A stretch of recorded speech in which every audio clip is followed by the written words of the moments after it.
Assalamualaikum warahmatullahi wabarakatuh. Waalaikumsalam warahmatullahi wabarakatuh. Pagi ini kita akan mempelajari tentang bab penyelenggaraan jenazah. Sebelum kita mempelajari bab tentang penyelenggaraan jenazah, pastinya kita harus Ibu pengen tanya, apakah kalian tahu tentang apa itu jenazah? Ada yang tahu? Jenazah adalah Orang yang sudah berpisah antara ruhnya dan raganya. Ya, orang yang telah meninggalkan ruh dengan raganya, ya. Nah, itu namanya jenazah. Lalu apa hukumnya penyelenggaraan jenazah itu?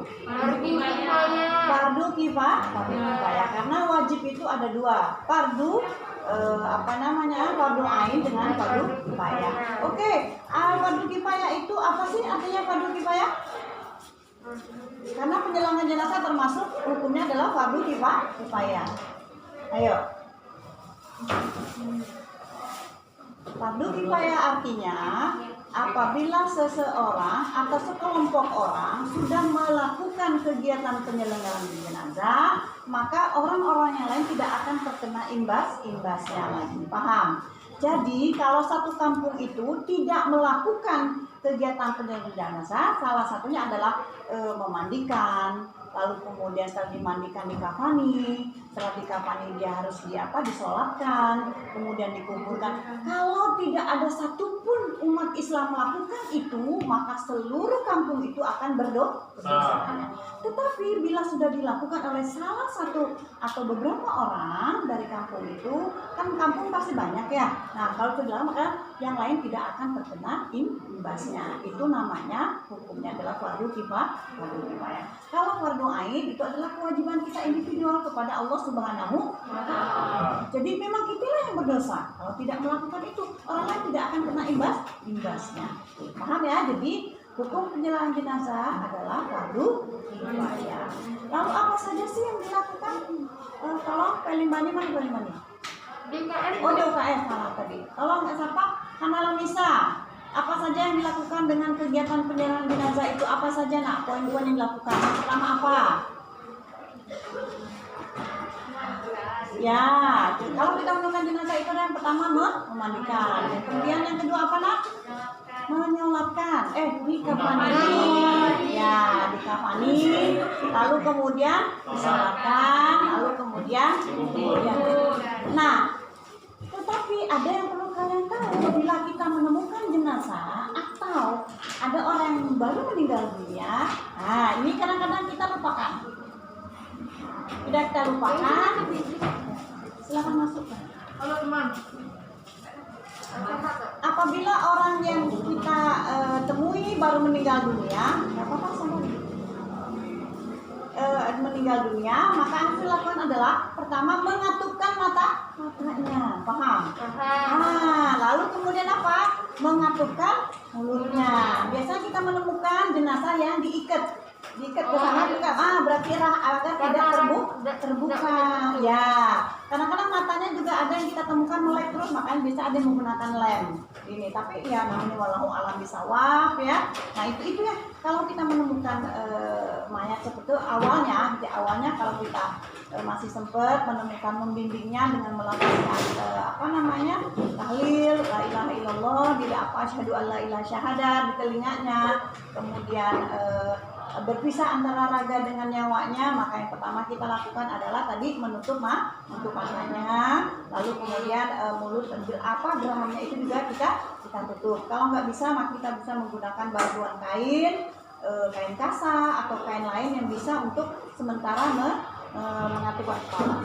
Oh Bunda, bagaimana kalau kita menemukan jenazah yang sudah kaku? Nah, adanya yang ditemukan setelah berapa hari misalnya kan ya, kemudian udah kaku, jangan berapa hari, beberapa jam aja biasanya dia nggak lagi nggak ada lima. Caranya adalah menyiramkan air hangat itu sebenarnya itu kan akan membuat adanya kaku ya. Terus kemudian yang lain adalah juga mungkin agar jenazah itu nggak bau, biasanya disuntikan dengan formalin. Tapi agama Islam kita nggak boleh kayak itu, menyiksa, paham? Menyuntikkan sesuatu yang tidak ada. Kalau kita disuntikan berarti kita ngalirkan darahnya ya. Ini kondisinya kita sudah, nah dia tidak bisa lagi Jadi ingat ya, jadi yang pertama adalah bisa menemukan jenazah adalah menutup mata lalu paham. Nah, setelah kita menemukan tadi, makanya kita harus memperlakukan jenazah dengan baik. Biasanya dihadapkan ke kiblat, paham? Jadi ngelihat kan jenazah itu pasti dihadapkan ke kiblat, ada kasur ditutup. Nah, ada juga menyatakan bahwa kain penutupnya itu nggak boleh berbentuk bunga-bungaan atau hewan-hewan. Ada kan yang batik ada hewannya. Nah, itu saya wallahu alam nggak ada hadisnya, tapi sudah ada istiadat bahwa tidak boleh ada motif bunga ataupun yang bernyawa. Apa namanya? Gambar hewan kalau bisa ya motif biasa aja lurik seperti biasanya yang polos gitu kan kalau bisa. Jadi dihadapkan ke kiblat, lalu ditutup jenazahnya, lalu kemudian kita mempersiapkan proses yang pertama adalah memandikan. Memandikan tuh bisa 4 atau 5 orang. Ada yang memangku bagian kepala, kemudian bagian tengahnya, kemudian bagian kakinya. Nah, proses memandikan mayat ini sekarang karena mungkin perumahan komplek itu dapurnya kecil-kecil, biasanya di masjid itu ada alat untuk memandikan itu biasanya sejenis keranda keranda ya dari aluminium yang sudah dimodif, bagian tengahnya itu ada lubangnya untuk mengalirkan, dan biasanya bantal untuk kepala biasa menggunakan gedebong, batang pisang dipotong untuk bagian agar badannya agak ada bantalnya istilahnya. Ada juga nggak menggunakan bantal itu, jadi orang menggunakan tong dengan air yang mengalir, lalu prosesnya dipindahkan dari tempat kasur yang tadi menempatkan jenazah, dipindahkan ke tempat tadi, atau bisa dipangku oleh 5 atau 3 orang. Yang melakukannya bila itu laki-laki maka yang menyelenggarakan itu juga laki-laki, bila perempuan maka yang melakukannya itu perempuan. Yang paling kalian harus perhatikan dalam memandikan jenazah itu adalah bagian tengah. Nah, bagian tengah biasanya orang yang paling terdekat dalam keluarga. Karena apa? Dia harus meredon. Meredon itu adalah membersihkan bagian vaginal, bagian dubur dan buburnya dari si jenazah. Jadi harus bersih. Jadi memang harus orang yang tahu karena harus diperes. Bagian perutnya harus ditekan pelan-pelan sampai kemudian kotoran itu berapa kali. Kemudian bagian bawahnya juga dicebokin ya, sampai kemudian rambutnya juga disisir agar keluar setelah dimandikan biasanya agar jatuh airnya ya. Lalu kemudian penggunaan 3 buah baskom. Di situ mungkin kalian tahu di dalam memandikan itu apa saja yang diperlukan. Coba bisa bantu Bunda. Ayo. Siapa yang bisa bantu Bunda? Apa saja alat yang dipersiapkan untuk memandikan jenazah? Nah, katakan di situ alatnya. Ya, deh. Ada nggak? Memandikan jenazah itu pertama dibutuhkan adalah 3 buah baskom. Baskom yang pertama berisi apa nak? Berisi air sabun. Sabun batang, sabun mandi batangan, entah itu merek apa, itu dipotong 3. Lalu kemudian dikucek-kucek di dalam baskom yang pertama sampai mengeluarkan busa dan bahan. Terus baskom kedua itu terdiri dari jeruk nipis, jeruk yang untuk berobat itu jeruk apa mah? Jeruk nipis itu 3 buah yang dipotong 4, diperes air. Jadi 3 buah jeruk nipis agak sedang dipotong 4, lalu diperes airnya ditaruh di baskom yang pakai kulit ditaruh situ. Yang kedua. Terakhir adalah air baskom terbuat dari kapur barus. Nah, kapur barus yang sudah dihaluskan dicemplungin ke baskom yang terakhir. Jadi baskom pertama adalah air sabun, kedua adalah air jeruk nipis, yang ketiga adalah air kapur barus. Nah, setelah itu disiapkan lalu ada ceret. Ceret atau centong terserah. Ceret itu adalah atau centong yang kemudian diisi air. Yang pertama kali kita mungkin dibacakan doa untuk jenazah. Ada yang tahu baca jenazah, memandikan jenazah? Ada nggak di buku paketnya? Bisa nggak ada saya? Ada di LKS, ada yang punya LKS? Coba baca LKS ya. Bacaan saya, bacaan apa yuk? Bantu Bunda ya. Bagaimana memandikannya Sanda? Sanda atau siapa ya? Bacakan coba. Halaman 8. Ayat 27. Kemandian berarti yang untuk pas mandi ya dibacain aja. Itu apa ya? Katakan tadi nemukan apa? Hadis sendiri. Oh, hadis saja, tidak ada doanya. Nanti tugas kalian adalah untuk mencari bagaimana doa memandikan jenazah. Doa yang pertama apa ya? Lalu kemudian apa nah kita biasa menyiramkannya dari kepala airnya itu ya, dari air kepala kemudian ke bagian ini. Terus nggak boleh kulit kilir, tidak boleh Udah boleh bolak-balik. ya, jadi dia harus dari kepala terus. Nah, kemudian ada dua versi, ada yang langsung ke tubuh jenazah, ada yang menggunakan kain agar tidak menyakiti si mayit ya. Jadi ada yang pelan-pelan. Jadi semua bergerak serentak. 3 orang yang tadi bagian kepala, bagian tengah dan bagian kaki itu pertama adalah menggunakan sabun wangi batangan yang siko sabun wangi yang dipotong 3 dikasih ke orang yang pertama, kedua dan ketiga. Nah itu bersamaan.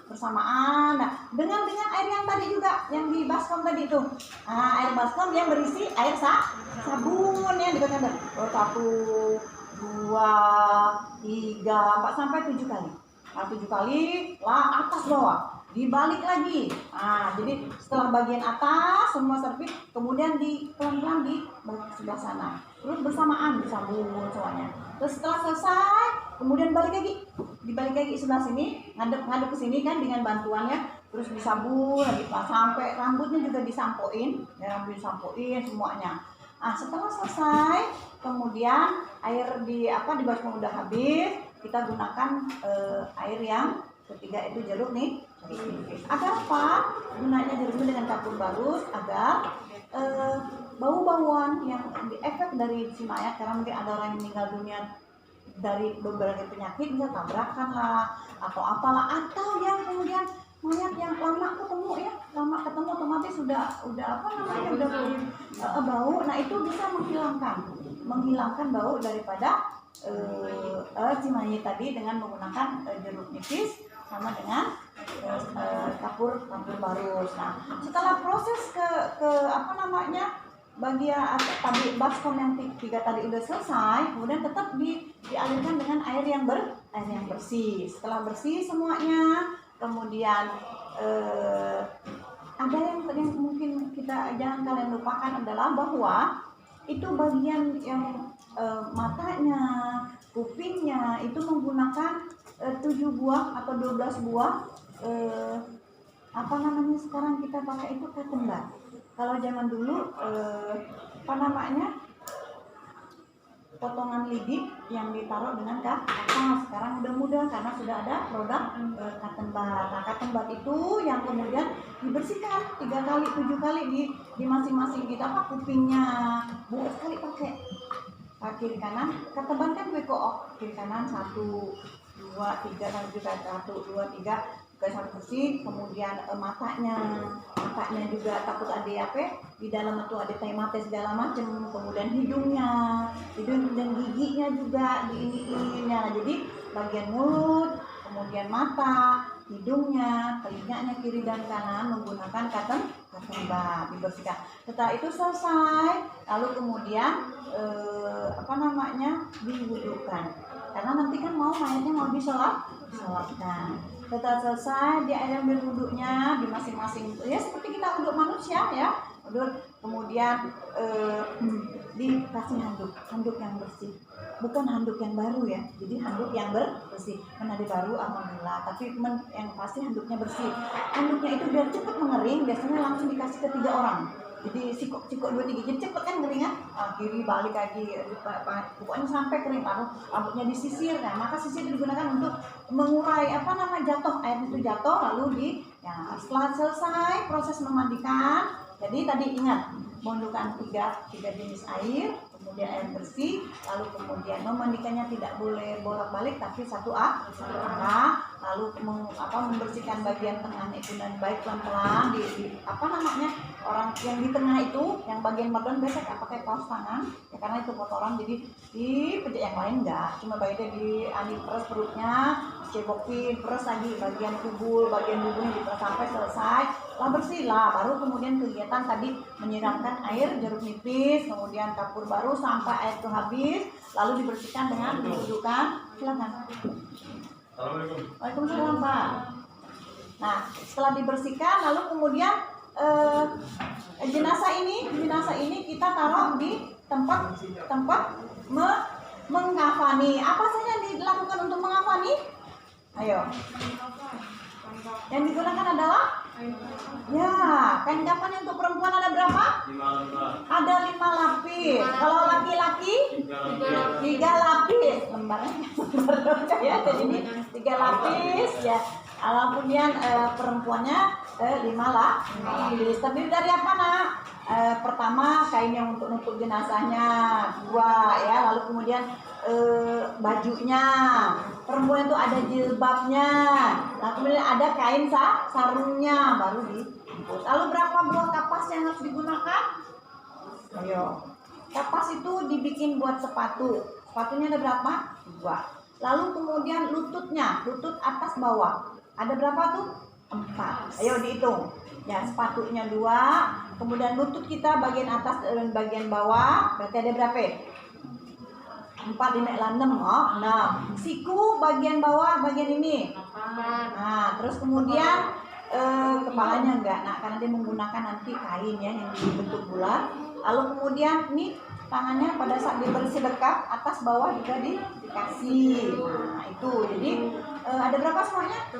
Ya ada 10. Pokoknya paling enggak 12 atau 13 nya. Kadang-kadang kan ada orang gemuk ya harus lebih banyak lagi. Jadi kaki, kemudian lutut atas bawah, siku atas bawah ya. Lalu bisa juga kalau ini ya, ini dan pinggang juga bisa digunakan gitu. Karena kemudian untuk menutup hidungnya dikasihkan kapas kecil. Nah, kapas itu dikasih dengan apa, Nak?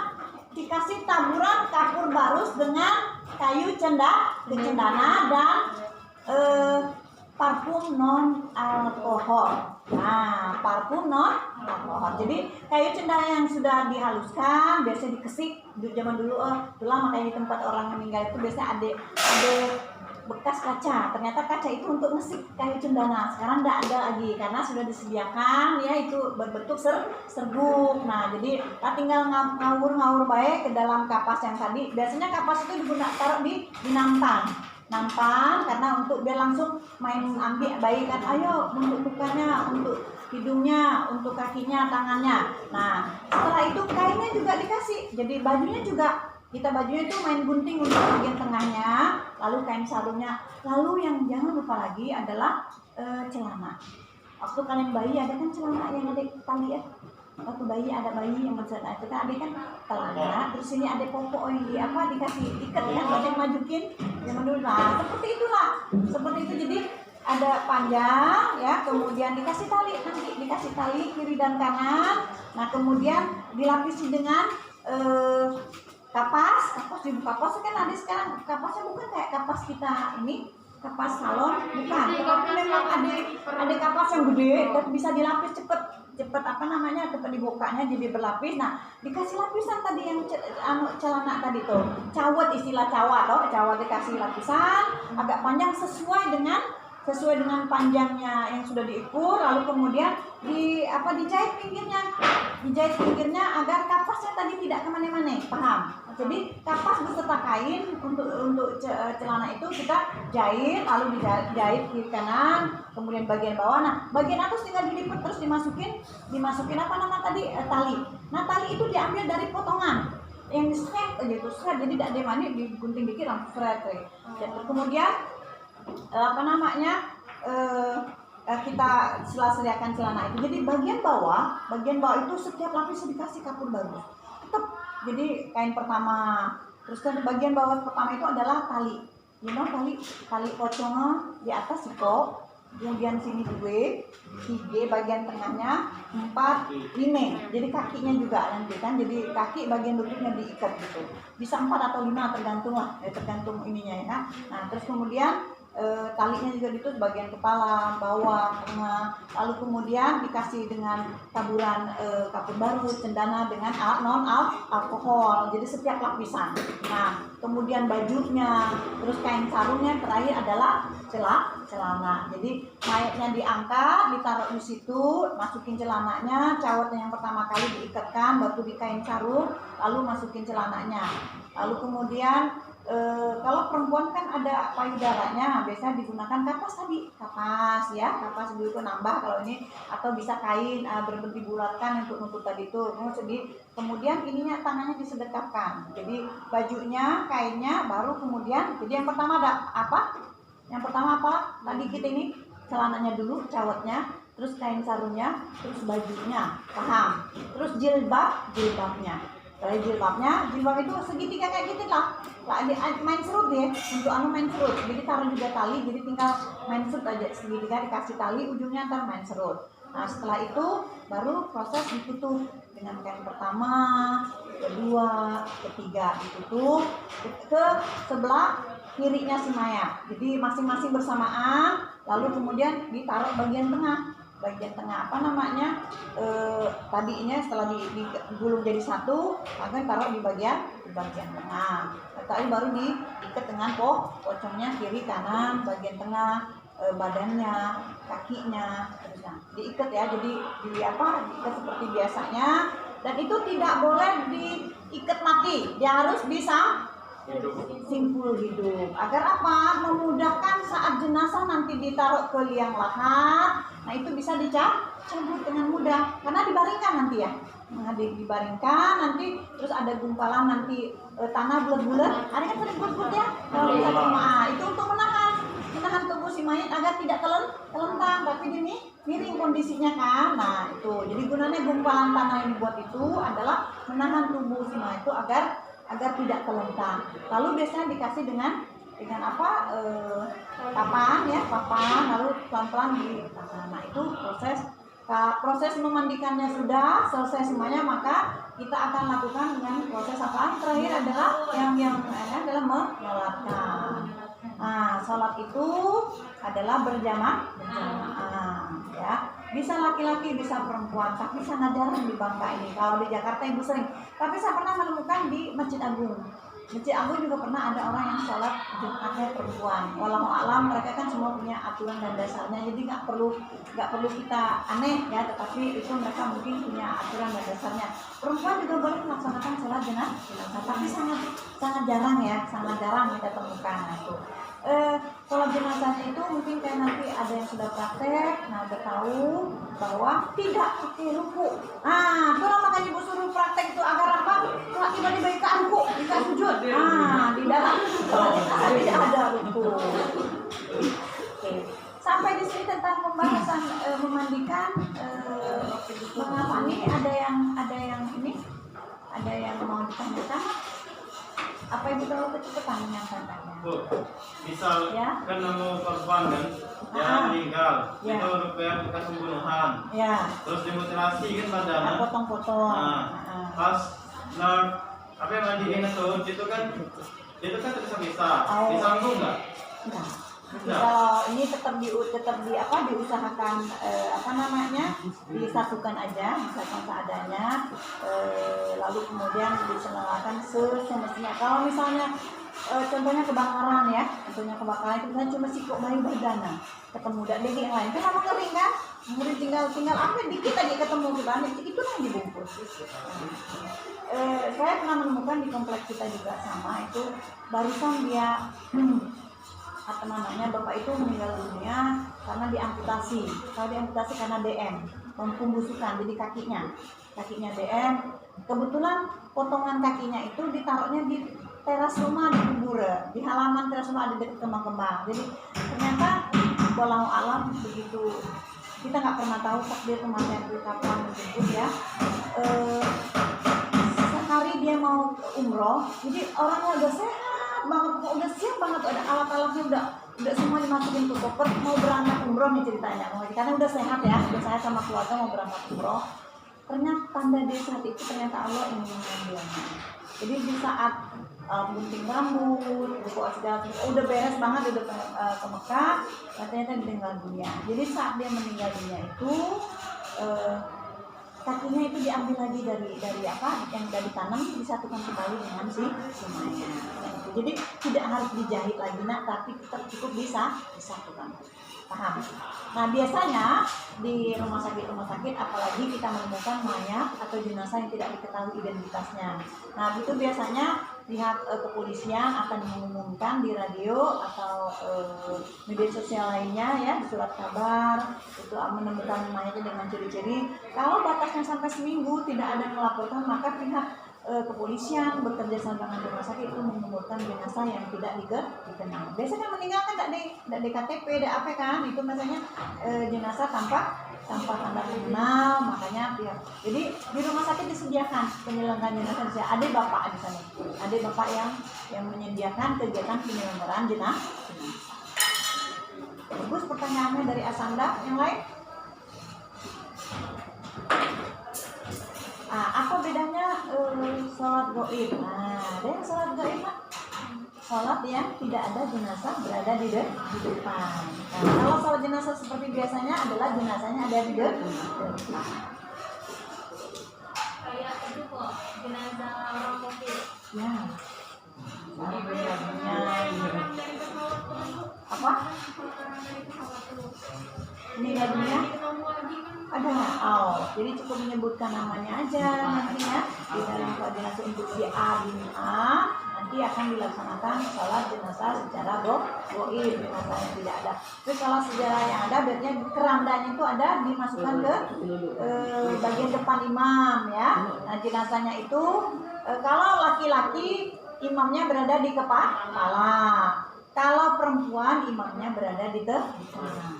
Jadi tidak ada kalau misalnya kehidupannya adalah misalnya malam jadi wati, siang jadi iwan misalnya. Itu jenis kelaminnya yang pertama yang di ini memang kelahiran yang memang adil ya, seperti itulah dipakai untuk karena kalian bingung mana ada penyelenggaraan jenazah yang apa namanya ya bencong lah istilahnya ya. Itu kan cuma digunakan cuma cara menyebabkan apa kalau kiri atau apa tapi kan kepala kan itu enggak. Jadi benar-benar diketahui jenis kelaminnya dari awal, maka itu kan dilakukan sholat. Bahkan ada yang taubat kok di akhir misalnya ada yang jadi bencong di salon, akhirnya ditaubat bahwa dengan pencerahan bahwa kita kalau memang lahirnya memang perempuan ya perempuan, kembali laki-laki ya laki-laki gitu. Jadi jelas jenis jadi penyelenggaraan jenazah dilakukan dengan jelas jenis kelaminnya. Jadi tidak menyulitkan orang yang memandikan dan melakukan proses penyelenggaraan jenazah itu. Paham ya? Sampai di sini? Ada lagi pertanyaannya? Misal Ya. jenazah Namanya siapa nak? April. Ya April, silakan. Misal jenazah perempuan yang nyolatin ya tetap orang Laki-laki tetap tidak masalah, cuma memandikannya saja dan mengafani saja itu adalah perempuan. Oke, bagus. Saja pertanyaan yang lain. Pas, tidak ada lagi pertanyaannya. Oke, silakan Dewi ya. Iya sih, ya, silakan. kan kata ibu tadi kalau jenazah perempuan harus Ya. perempuan. Ya. Tetapi di buku apabila jenazah itu seorang istri atau suami berhak memandikan. Boleh, nggak masalah. Tetapi itu dalam Islam boleh selama itu dia muhrimnya boleh. Tetapi saya belum pernah menemukan seorang istri yang dimandikan oleh belum pernah. Tetapi itu boleh kan dalam Islam, tidak masalah. Saking cintanya pada istri boleh. Tapi biasanya tidak juga. Terus kemudian memperlakukan jenazah itu harus hati-hati. Nggak boleh secara sembarangan, memandikan juga harus hati-hati kan ya. Dan kita harus menjaga kerahasiaan si jenazah.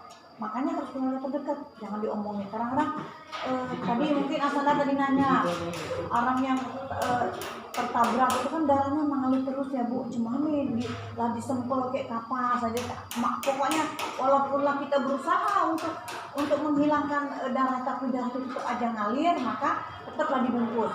Walaupun berapa kain tetap harus cepat dilakukan. Jadi kalau bisa misalnya malam meninggal paginya jam 9 atau jam 10 sudah harus dikuburkan, tidak boleh mengulur waktu karena menyiksa si mayat. Jadi kadang-kadang kan ada orang yang nunggu keluarganya ya datang, nah itu kasihan juga. Kalau bisa sesegera mungkin penjelangan jenazah dilakukan. Yang lain pertanyaan siapa lagi? Yang mau nanya? Oh ya silakan. Kan tadi Bunda bilang yang kapas di sepatu. Ya. Ya. Fungsi untuk apa, Bunda? Untuk agar tidak menyakiti si mayat, Bang. Itu kan siku-siku kita. Takutnya kebentur apa misalnya, jadi kita lakukan dengan lembut. Nah itu. Jadi ya namanya juga kadang-kadang ada yang jatuh loh jenazah itu dari keranda. Oh, adik kan nggak nonton film tuh, ada yang jatuh. Bisa jadi. Nah itu kan saat kita mengangkat, menurunkan itu kan menyentuh ya, jadi agar tidak apa namanya, tidak sakit lah, tidak artinya tidak ada memberikan peluang bahwa jenazah itu dalam kondisi yang baik, tidak tidak menyiksa lah istilahnya. Jadi kita perlakukan jenazah sebaik mungkin, dan sejak dimandikan, kemudian mengkafani, menyolatkan dan menguburkan sebaik mungkin. Yang lainnya bagus sekali pertanyaan, apa manfaat daripada kapas itu ya. Jadi siku-sikunya itu agar tidak terjadi benturan, makanya tetap bagian kakinya dikasih kapas, kemudian lutut bagian atas bawah, sikunya bagian atas bawah, telapak tangannya atas dan bawah itu diberi dengan kapas yang sudah dibentuk dan dikasih kapur barus, kemudian cendana dan parfum Oh, Bu, nanya Bu. ya. Kan mayat tuh kan kalau sudah dimandiin, Ya. kan posisinya lah suci kan Bu. Ya. Nah, kalau misalnya jenazah tuh suami ya. Nah, kalau seorang istri itu tengah menstruasi, kan biasanya kan ada kan posisi nyium mayat kan Bu. Boleh tak istri itu nyium? Boleh, nggak masalah kan. Cukup biasanya sebelum diikat pocongnya ya, itu biasanya sebelum keluarga dipersilakan untuk terakhir kalinya mencium muka jenazah, tapi jangan sampai meneteskan air mata karena itu akan memberikan kesulitan bagi si jenazah untuk menghadap kepada sang Ilahi. Jadi tidak boleh diratap. Jangan meratap itu. Jadi berhenti agar tidak meneteskan air mata tersentuh kepada si mayit. Yang lainnya, ya silakan. Namanya Aji, benar nggak mitos tentang kucing hitam kalau melangkahkan jenazah itu hidup? Oh enggak ada sih, itu hanya mitos saja. Tapi paling tidak kita nggak mungkin lah kita ngebiarin, masa sih secara logika kan nggak mungkin lah. Jadi pasti ada orang nggak tidur kok, kalau misalnya ini pasti ada yang ngaji kan ya. Lalu kemudian ada orang yang menunggu. Sebaiknya janganlah sampai kalau untuk bangun kembali itu enggak, karena dia sudah berpisah antara nyawa dengan raga. Ya, pertanyaan yang bagus sekali, silakan. Kalau misalnya mandiin jenazah tuh harus orang dewasa atau boleh semua? Boleh nggak tapi yang dia tahu kan nanti diperintahkan ada yang mengarahkan, jadi yang mengarahkan cuman mandiinnya, memperlakukannya ada. Karena setiap masjid atau musola itu biasanya ada RKM ya, rukun kematian ya, ada rukun kematian. Jadi ada timnya, tim yang cowok dan timnya dari mereka lah yang biasanya menyiapkan segalanya. Tapi sebagai orang beragama Islam jangan takut, kita juga harus ikut membantu bagaimana memudahkan kegiatan proses. Harus ngelihat, ini malah takut masa jenazah yang mati takut, kan nggak mungkin takut lah. Cuman nak takut ya, ini enggak. Makanya kita justru membantunya ada termasuk pahala jariah kita kepada mayit, gitu kan, membantunya, membacakannya. Walaupun itu tidak sampai kepada semaya, agak lama sampainya, tetapi insya Allah. Satu yang ibu sampaikan bahwa bila kita meninggal dunia itu yang tinggal ada apa pada saat itu? Amal yang dilakukan, kemudian doa anak yang soleh, terus yang kemarin adalah ilmu yang bermanfaat. Nah, doa anak yang soleh ini kenapa kalian disekolahkan lalu kemudian disuruh bisa membaca Al-Quran dengan baik, suruh sholat itu karena bisa membacakan doa kepada orang tua. Agar apa? Saat orang tua meninggal, kita berharap kita lah yang membacakan Al-Quran, menghafalkan Al-Quran, membaca Yasin. Kita lah yang membagikan. Ini kan belajar kan? Kita lah yang memandikan. Ini terakhir kalinya ya, terakhir kalinya. Kita lah yang kemudian menyolatkannya. Kita lah yang kemudian kalau anak laki-laki kan anak laki-laki itu yang menyambutnya di liang lahat itu untuk terakhir kali. Paham ya? Jadi itulah manfaatnya. Kenapa setiap orang tua menginginkan anak-anak yang qurrata ayun, yaitu anak-anak yang soleh dan demikian pembelajaran materi tentang sholat jenazah. Semoga kalian nanti bisa mempelajari dengan baik nanti di rumah, di dalam buku pakaian yang ada. Kemudian dalam LKS-nya nanti ada kewajiban menuliskan tentang jawaban itu ya pada LKS kalian. Kemudian mari kita akhiri pelajaran dengan baca hamdalah. Alhamdulillah.